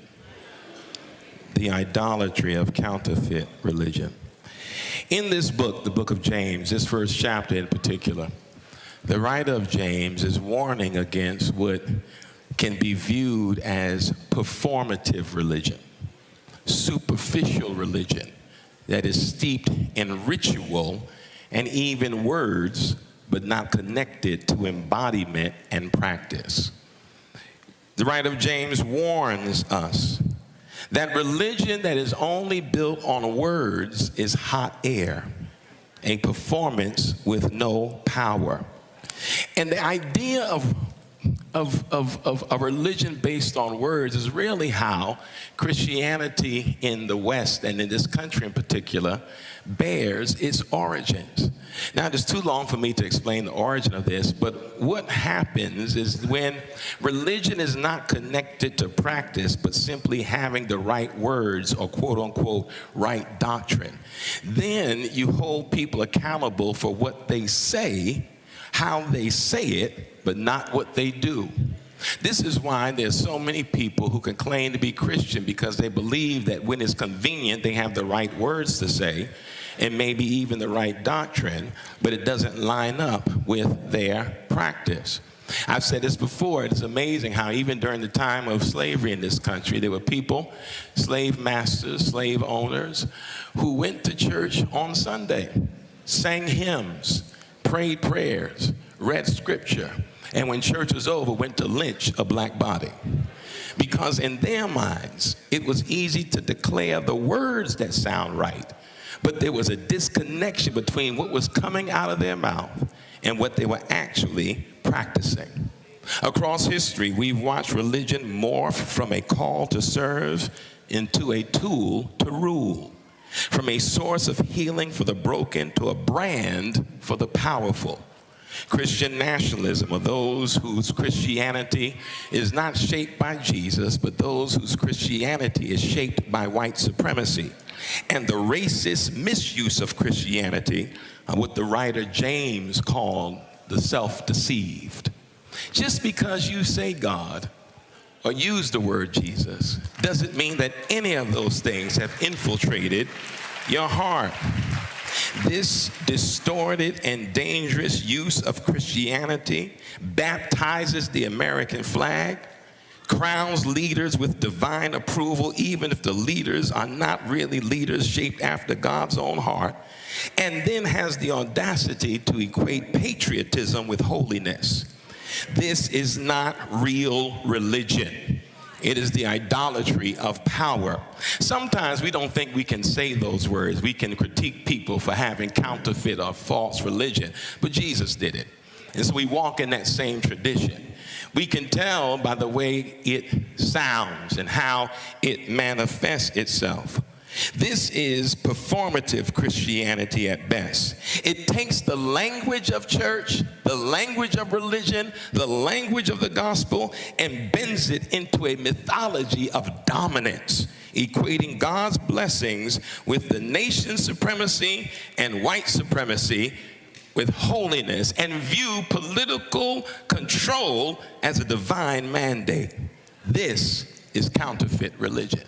You need to hear that today, because what I realize is that there are a whole lot of people who do not know the history of Christianity, do not understand the teachings of Jesus, who fall victim to the kind of teaching that, again, aligns Christianity with power, domination, and oppression, with mean-spiritedness and hate-filled language, and somehow think because you say you're a Christian, we ought to believe that.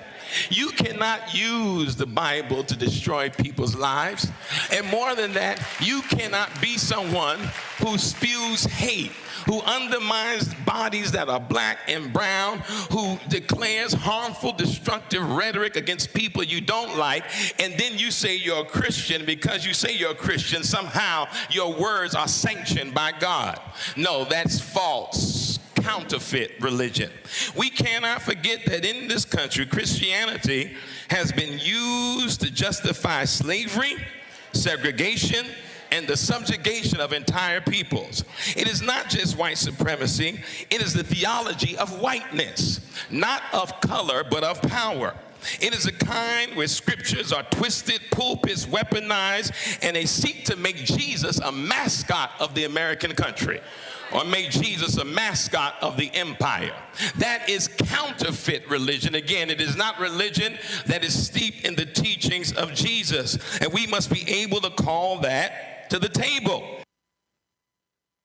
I want us to be mindful that just because there are bigots in the land, and just because there's some hate-filled people that are in the land, don't allow their hate to seep into your spirit. Don't allow their littleness to make you little.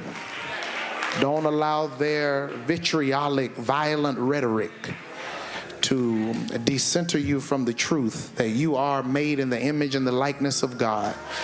And it's a lot of nuance. Everybody say nuance. Nuance. I want you to get that word in your vocabulary, because you, like I, have had a lot of conversations this week with people who are on one side of the tracks and some who are on the other side of the track. Some are conservative, some are liberal, some are Democrat, some are Republican, some are white supremacist racists, and others are people of color who are dealing with the sting of that supremacy in their lives. But guess what? We're all God's children, and two things can be true at the same time. Charlie Kirk did not deserve to die like that. Nobody deserves to die because of their opinions, because of their political views. The church is quiet. Nobody deserves to be assassinated in a democracy because they may feel a way that's different than another person. At the same time, that person who is assassinated could have been a very problematic person to people who don't look like them in this nation.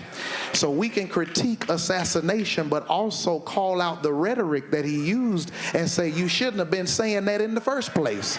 And then for a president to lower a flag half-mast for Charlie Kirk, but not acknowledge the legislators who were assassinated in Minnesota, not even acknowledge them. As a president, you ought to be ashamed of yourself. You're not the president of the people you like. You're the president of all American people. And so everybody say nuance. It's nuance. It's complex. And you can't just come in with your parochial, limited, narrow view of life. Be broader to listen to other perspectives at the same time, because you can walk and chew gum. Two things can be true at the same time. Our president is problematic to the safety of all Americans in this nation. White, black, green, purple, red, orange, blue. President Trump's rhetoric is divisive. You don't come back after something that tragic and blame the left, because the left didn't shoot up Emmanuel AME Church in Charleston. The left didn't shoot up Sandy Hook Elementary School. The left is left and right. And if we're going to be balanced, you got to be balanced on left and right, or else you have a nation with vertigo. And it's hard to walk straight when you're dizzy. The left and the right have to balance and find a way to live together, or else we're going to die together. I can mourn deeply a person's violent death as a human being and a brother in the human family, but still greatly disagree and debate the policies and views he or she had while they lived. I can call someone Mr. President if they hold the office and still declare that they are living and acting beneath that office and abusing that office and misusing that office. The Declaration of Independence teaches us this. The Declaration of Independence teaches us that when policies and politicians are abusive, it is the right, it is the duty of people to say and do something, to dissent, to challenge, and if necessary, to change that form of government. So Washington, D.C., so Metropolitan AME Church, we are doing ministry under occupation. Around August 12th, the White House deployed about 800 National Guard troops and about 500 federal agents to the federal city. And we must do ministry here under occupation. And might I say this morning, thus far, y'all are doing pretty good. Choir, y'all singing like a choir on fire under occupation. Musicians, you all are playing like musicians on fire under occupation. And people of God, as we worship, as we give our energy, as we engage our bodies, our spirits, and our soul, we are on fire under occupation. Can I tell you, the other day when we hosted the prayer vigil and Dr. Bryan preached, when we were preparing, Cosette and other media folk let me know that the White House had called. The White House had called to check to see what kind of prayers we would be praying. I need y'all to hear this. It probably is one of the melanated MAGA folk who, did y'all hear what I said though? Melanated MAGA folk who is in charge of Negro affairs in that White House figured out that we were having some, and they called to ask, what kind of prayers will you be praying, and what will you be doing, and how long will it last? And they were wise enough to answer that for me. Because I would have let them know that we were praying prayers of revolution. Prayers that God would take down the mighty and lift up the lowly. We would be praying prayers of revolution, that rough places would be made smooth and crooked places pray. That we would be praying prayers of revolution, that the waters of justice would flow in this city and in this nation. That we would sing songs of revolution. That's what we are doing. And y'all need to be clear that they are here this morning. That they are everywhere, but I need them to understand that we were not afraid then, and we will not be afraid now. In the midst of the occupation, we will keep doing what we've always done, preaching like we've always preached, serving like we've always served. We will not roll over under occupation.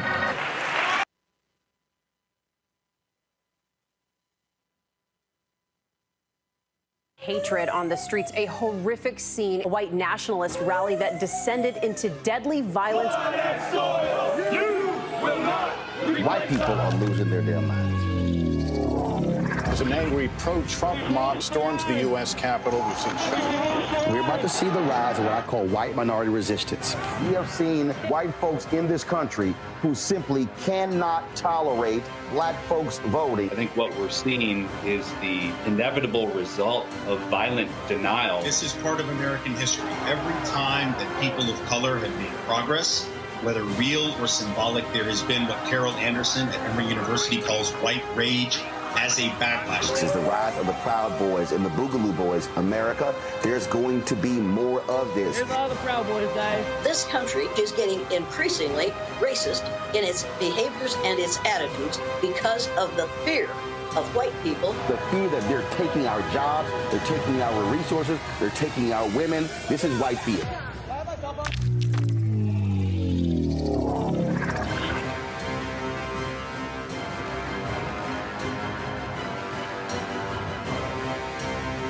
This week on A Balanced Life with Dr. Jackie, we're talking all things entrepreneurship. Whether you want to jump right in, take a leap of faith, or you've just been thinking about it for a while, we're having a one-on-one candid conversation with Dr. Tierney, our level up coach and YouTuber of the amazing Hey Sugar. So let's talk about entrepreneurship. Before you jump out here, know that it is some work that goes into it. And not necessarily the work in the business itself, but some inner work. That's this week on A Balanced Life with Dr. Jackie on Black Star Network.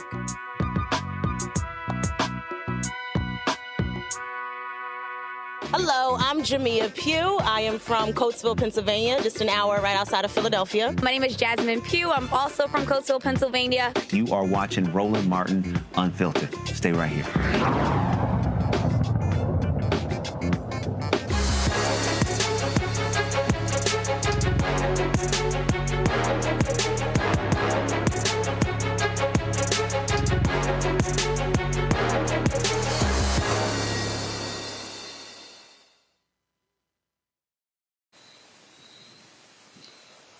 Folks, hashtag End the Stereotypes is a T-shirt apparel company with a mission to break down harmful stereotypes. Joining us right now from Gulfport, Mississippi, is founder Yolanda Crawford. Yolanda, welcome to Roland Martin Unfiltered. How you doing? I'm great. How are you? Doing great. All right, so where did this idea come from? Where did it start? It started back in 2009 when I was living in Tennessee. And I went through the mall and I saw a gentleman wearing a shirt that said, "I support single mothers." But on the shirt was a woman on a pole, giving the image, she was an exotic dancer. And that image really bothered me because I am a single mother and that's not who I am. So that evening, I couldn't shake it. And so it came to mind, how can I combat this? How can I let people know that is not who all single mothers are? And I just began to sketch out, I am a single mother. I am not promiscuous. I am not on welfare. I am not, and that's how the idea became. And then I just expanded to, I am a Black woman. I am not loud. I'm not angry. I'm not ghetto. I'm not bitter. I thought about my father, my brother, my son, thought about what they are facing as Black men, and the idea just grew from there. And you started this when? 2009 was when it was first started. I launched my first website in 2012, and we revamped in 2021. So you revamped in 2021, and so how's it gone so far? So far, it's going well. We are still small but growing, but definitely we're getting more attention, more sales. We're growing faster now. Gotcha. And what would you say is your most popular shirt? The most popular shirt by far right now are the I Am a Black Woman t-shirts as well as the I Am a Black Man t-shirts. All right, then. Questions from my panel. Mustafa, you first. Yeah. Well, sister, thank you for doing this. It's always important to correct the narrative and to bring forth the beauty that exists in our community. I'm curious, as your business is growing, where do you see yourself in the next couple of years? I want to develop a full fashion brand. So not just t-shirts and hoodies. We want to be top and bottom in retail stores, in New York Fashion Week. I want it to grow, but not just for, any general purposes. I want people to become more knowledgeable of how harmful stereotypes are and how they affect our community. Larry? Yeah, congratulations on your success. So my question relates to, what are you doing? Like you've got some great, very creative T-shirts. What do you do to protect the product, right? There are a lot of, entities out there that replicate, T-shirts, et cetera, hats. What are you doing to protect your brand from that happening? We are still working on that. The brand itself is trademarked. We are working on how we can protect our designs. That's still a work in progress. Right now, it's just, we're just praying. But we didn't want to wait to get our ideas out there, our messages out there. But we are working with attorneys on how to continue to protect our designs and our wording as they continue to roll out. How many different designs do you have? Right now, we have about 14 different designs. Okay, 14 different designs. So,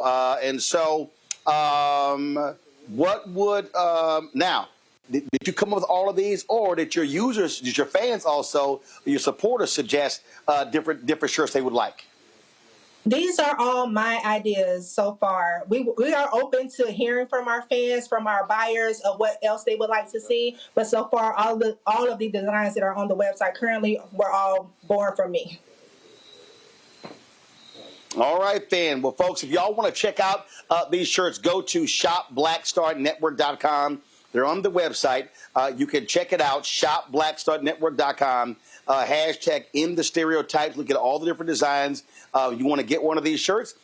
Please do so by going to shopblackstarnetwork.com. Yolanda, we certainly appreciate it. Congratulations on this, and hopefully folks will buy all your product up. Thank you so much, and thank you for having me. We appreciate all that you are doing as well for the community.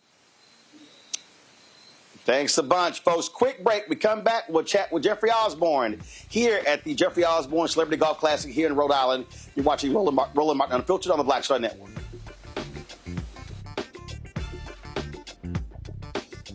Now streaming on the Black Star Network.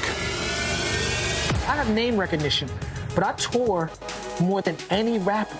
And it's a lot of overseas stuff, and it's like I'm going all over I've been to 80 countries in my lifetime, and sometimes I'll do interviews with people, and they be like, "So, what you been doing?" Like, what you been doing? You know what I'm saying? Like, I just came back from Belgium and Brazil and South Africa. What you been doing? Right.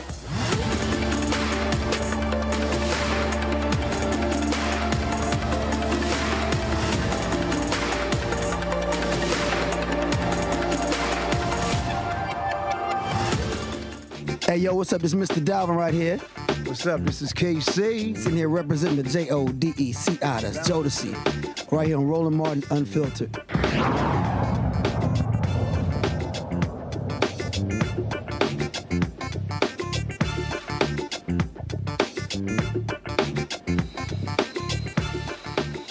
Folks, y'all can tell I'm in Rhode Island. It's like 62 degrees. Temperature is dropping. A little breezy out here. Brother ain't ready for this. I still want some heat.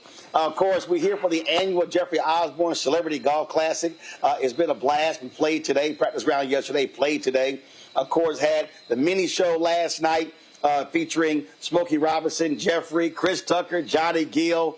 And so we're going to have, of course, the awards show tonight. Raised a bunch of money last night. So welcome to the show, Jeffrey Osborne. All right. Glad to have him here. What's up, man? You helped me out a lot last night. Yeah, we raised a little money. So, you know, now in previous years, Jeffrey would tell me I was doing the auction. So I was about to go to the bathroom. And he was like, well, Roland. I was like, I guess I'd be doing the auction. So we, of course, gave some items, sold some items, and did what we had to do, raise some money. So tell folks, first of all, what this golf classic does, who it supports. Well, you know, it's my hometown, Rhode Island, and I figured it was better for me to come back and do something for my hometown, because everybody has... Your home state. My home state, right. Well, everybody has something in California, and it's easy there because all the celebrities are there. Right. But I wanted to do it here, and it makes it a little bit more difficult because I got to fly people in, but I got some great support. You know, I got people like you that show up, people like Smokey, Chris Tucker, you know, Johnny Gill. Got a great bunch of musicians, and we try to just actually entertain people also.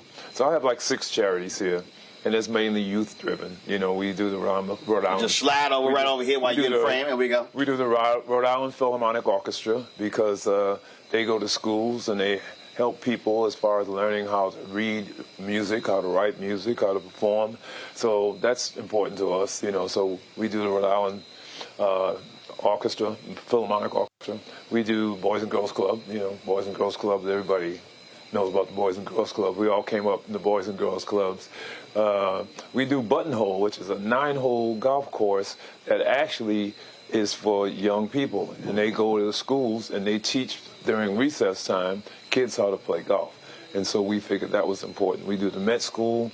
It's a high school where you go to learn exactly what you want to do to the next level. So you get to pick and choose the classes you want to better yourself. We do the Amos House, and that's like a safe haven kind of place. They take people off the streets, they feed them, they find them housing. And those are the kind of things that we do that are important to me, important to the support the community. And it feels good, man. It feels good to come back home and be able to do something, you know? And that's the thing a lot of people don't understand. I mean, people always tell me, like, man, you always playing golf somewhere, but not understanding that a lot of these nonprofits really depend upon money being raised. You've got grants being cut on the federal government, on the state government, and so the support of foundations are really important, especially when it comes to the arts. Oh, without a doubt. That's the first thing that they take away in the schools, especially the public school system. First thing they pull are the arts. And so it's important for all of us as entertainers to speak up. And I go down and I speak, downtown at the, the courts to let them know how important that they need to bring music back into the schools, because music is one of those healing things. And it's actually proven that it helps students' grades, to have music. So we fight for that, and that's important. And, I'm proud to be able to do that here. And again, and music is universal. I mean, it really is. I don't care. You look out at the audience. I mean, even now, you perform, you got multi-generations sitting out there singing woo-woo and concentrate on you. Exactly. So you have grandparents, parents, and their kids. And it's amazing to see that. When I first started, I never realized that music could last that long and have that longing effect on people. And it's the biggest honor is for people to come up to me and say, hey, I got married to your song 30 years ago. And I'm like, are you still together? Yeah. But yeah, that's the best honor anyone can pay to an artist, to actually get married or something that's really special to them and use your music. That's incredible. Music also is healing. And earlier this year, a lot of people were surprised when you came to Bethesda, Maryland. Your wife had just passed away. Right. And people were like, I can't believe he actually showed up. Yeah. I had to, because I know her. Because she sets a lot of things up for me. She does a lot of my business. And if I had not done it, I could hear her right now telling me, you better get your butt out there. Don't be sitting around moping and crying. So the toughest thing was I did a show in Las Vegas 4 days after she passed. And I did not want to do it. And my family was saying, Dad, you got to do it. She would really be upset if you didn't do it. So it was the first time. She wasn't just your wife. She was your manager. She was my manager. She was everything. She was my best friend. She was everything. And they said, you know what, we'll all go. So it was the first time my whole family in L.A. came to Vegas for that show. And we had breakfast, lunch, dinner. It was the greatest bonding experience for all of us.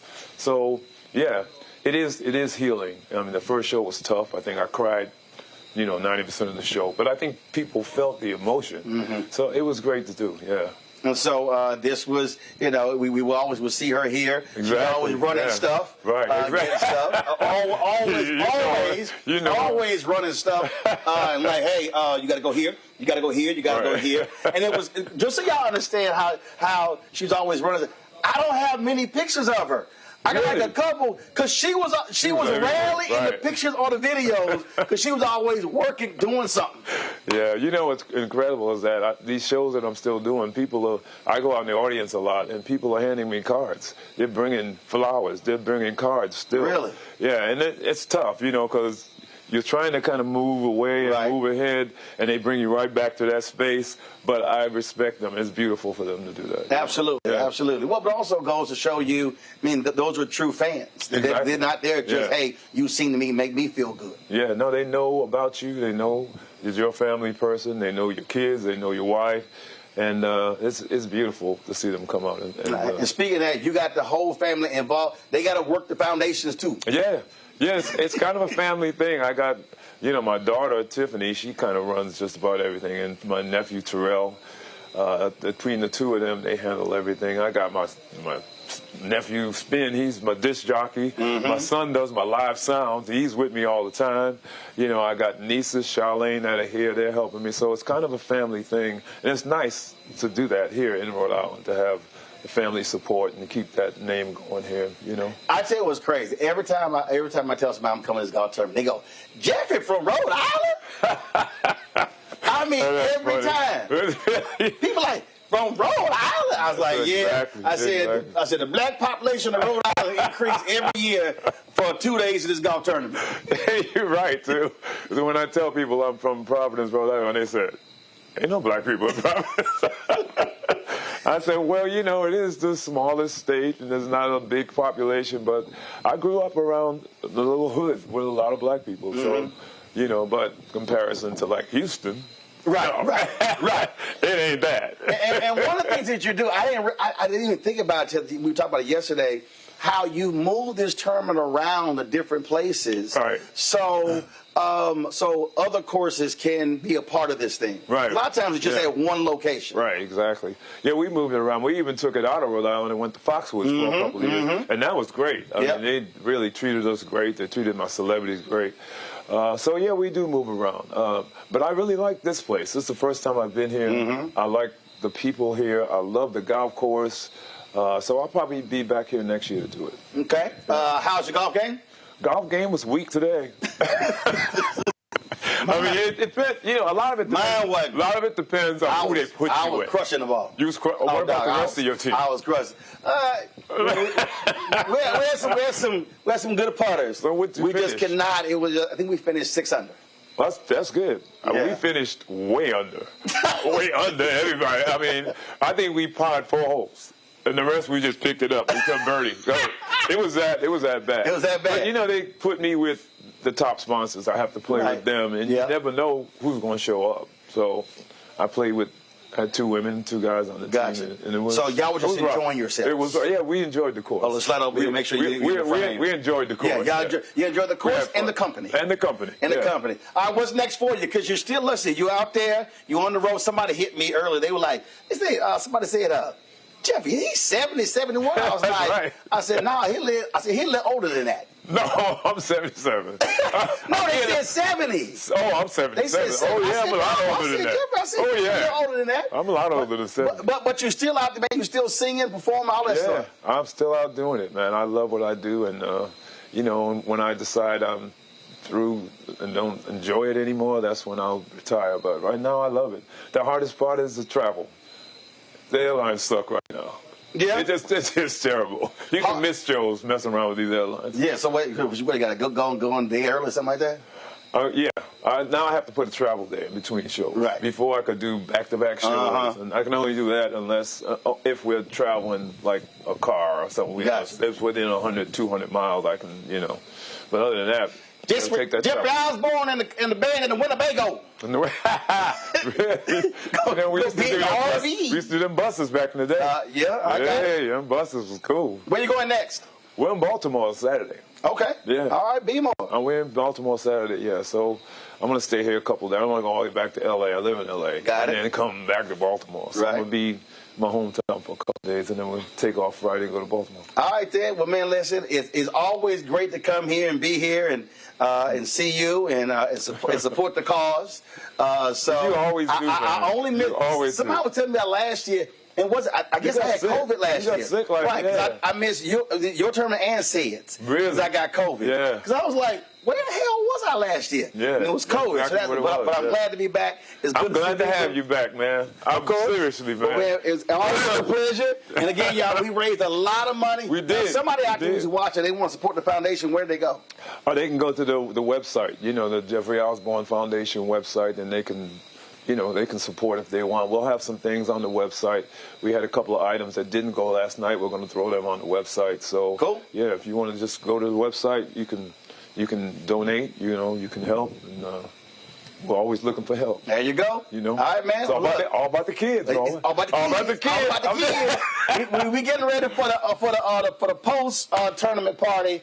So Jeffrey got to go do some work. I'm gonna grab the microphone. I'm gonna see you inside. We'll do that, man. I always see you, baby. My pleasure. All right. Thank you. And I guess it was a little too cool to wear a sheer shirt. Y'all know I mess with Jeffrey all the time. Because I saw Jeffrey 3 or 4 times. Jeffrey in a sheer shirt. So, y'all, it's a running joke. It's a running joke. At the first place winner the golf tournament is going to get a sheer shirt. I'm telling you, I'm going to have something made one year. You're the only one. You're the only one. Yeah, I mess with him about the sheer shirt every time. You sure do. Every time. But it's all good, man. I know Jeffrey got about 30, 40 sheer shirts at home. Not anymore. Okay, I have every color, too. I see you inside. Y'all, yesterday, that's my man Jeffrey Osborne. Y'all, yesterday, we were coming off the golf course, and the band was practicing. And they were doing sound check. And so it was Chris Tucker, Johnny Gill, and myself. So we said, let's pop on in there. And they were actually doing a sound check for My. And well, you know, the three of us crazy, especially those two, so this happened. Come on, Chris, sing it. I just wanna let you know I'm Johnny's cousin. Chris, we gotta. We used to sing in the church together. My.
God bless y'all.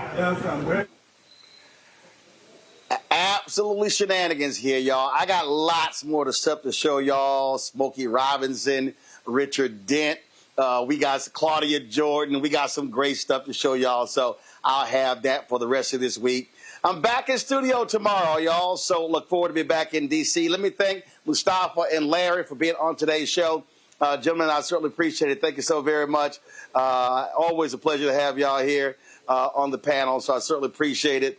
Had a ball here. So like I say, we have to head to the post-tournament party. So looking forward to that. So let me go ahead and wrap this thing up, folks. Don't forget, y'all want to support the work that we do. Join our Bring the Funk fan club. Your dollars make it possible for us to cover the stores all across the country. So when you give, you support this show, paying the staff, all the different costs. You know, it's $195,000 a month, y'all.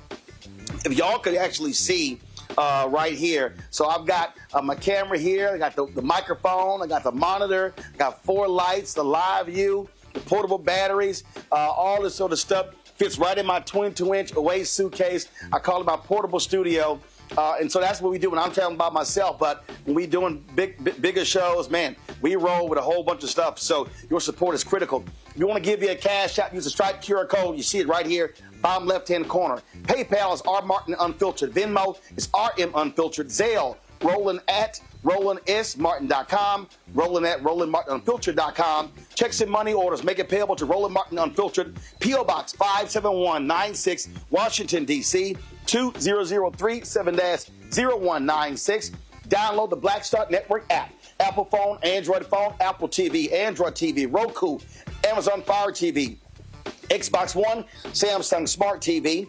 Be sure to get our Roland Martin Unfiltered swag, Black Star Network swag. Go to shopblackstarnetwork.com. Get our T-shirts, our hats, our mugs, all that good stuff. When you buy our products, that money comes also back into the show. Support the Black-owned businesses that we have in our marketplace on shopblackstarnetwork.com. We just had, of course, hashtag end stereotypes. We had them on today, so go to shopblackstarnetwork.com. And also, don't forget, get my book, White Fear, How the Browning of America is Making White Folks Lose Their Minds. More important now, more than ever, with all of this rising white Christian nationalism going on. Y'all, I called this 16 years ago, a prophetic voice. And I'm telling y'all, this thing is real. So get White Fear. And, of course, we want you to support the app Fanbase. Download the app. And, of course, if you want to invest, get more information at startengine.com/fanbase. Startengine.com/fanbase. Folks, that's it. I'll see y'all tomorrow live from the Black Star Network studios in the nation's capital. Folks, so I look forward to it. I'll see y'all tomorrow right here. Roland Martin Unfiltered on the Black Star Network.